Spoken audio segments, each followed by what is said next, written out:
this morning to show you how to fill out a certification application. So I'm going to share my screen. This is the certification application. So what you'll initially want to do is to determine why you're submitting the application. So if you're submitting it for a new program, you're going to check off new. A renewal, you'll check off renewal. If it's the addition or removal of an individual, you'll check that box and highlight which it is, if it's an addition or a removal. And then if it's other, so there are other reasons why you might submit an application. If one of those reasons is the reason you're submitting this application, please check off this box and fill out this gray box and indicate in there why you filled it out and why you're submitting it. So then you're going to put the physical address of the certified residence. So the number of the house, the name of the street, the town, the state, and the zip code for both of these. If the mailing address of the certified residence is different from the physical address of the certified residence, you can put that here. We typically won't be mailing anything to the certified residence anyway, but that is the place where you'll put both of those addresses. And then for the current number of slots, so this is probably where we see the most mistakes. So if you have no beds certified at the time, if you're submitting a new application, the current number of slots is going to read 0 for both residential and CPS.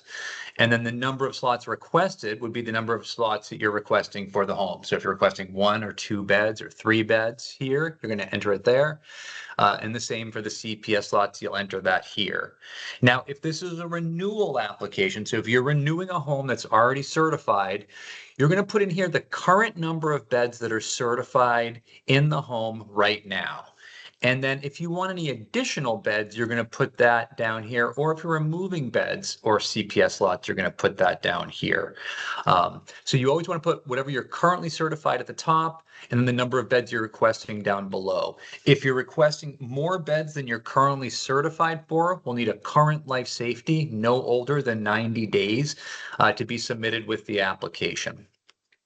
And then you're going to check off right here whether it's a staffed residence or a family residence. So does a home care provider own this home? And does the individual own this home? And do they live in the home?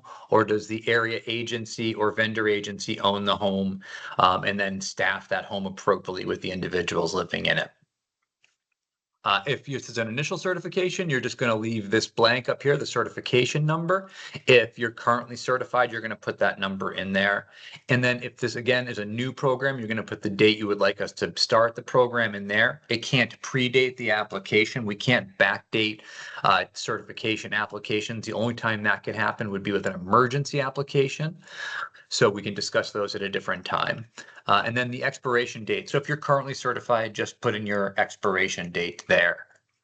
And then you're going to check off what services are certified within the home. So is it just residential? Is it just CPS? Or is it both residential and CPS?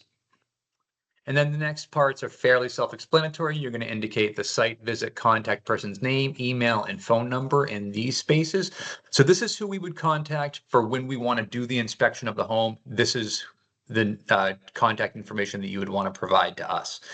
And then the provider name and phone number will go here. We typically don't use this for too much unless maybe if we got lost, we might try to call the provider's house to find out how to get there. Is the home currently licensed? You're going to check off yes or no here. If it is, you're going to put the license number there. Is the home currently certified under emergency certification? You're going to check off yes or no, and then put the emergency certification number there if it is currently under an emergency certification.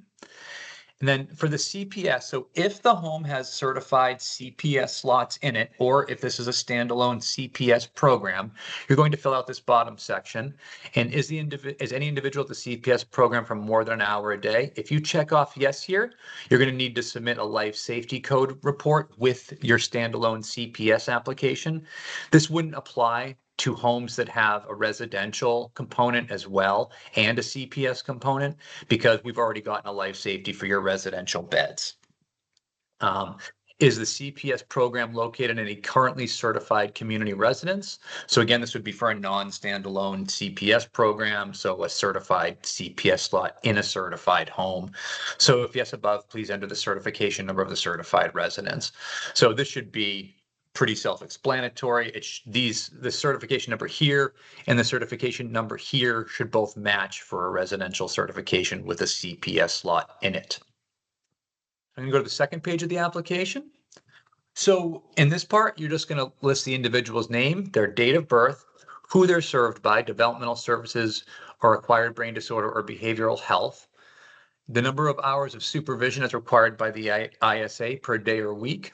So you're going to do the total number of hours supervision. So like if it's a 24/7 program, that's 168 hours a week. So you would put 168 in here. You can also put 24/7 or something like that. We will, if we can't figure out what you wrote in there, we'll contact you. But usually it's pretty self-explanatory. You're going to put the name of the CPS provider, if they have a behavior plan or not, and if they self-administer their medications or not. And you're going to do that for every single person that lives in the home. As far as the provider agency goes, you're just going to list their name, mailing address, phone number, the contact name of the person who we would contact there, and their email address. We used to have an area agency section that is no longer on the application. And then you're going to list all non-family members receiving services in the home or CPS program not listed under individual information. Please specify the date of birth and funding source, if any. So this would be for people who receive, say, PDMS funding or are privately funded in the home. You're going to put the name, their date of birth, and their funding source. And then down here, you're going to check off these.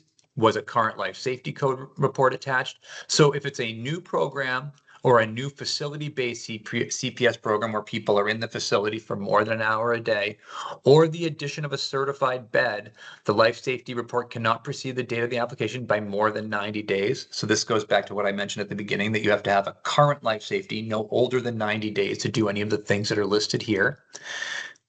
Are any waivers required? If yes, please attach the waiver. So if staff have convictions or if staff have convictions, then you would want to attach the waiver for those convictions.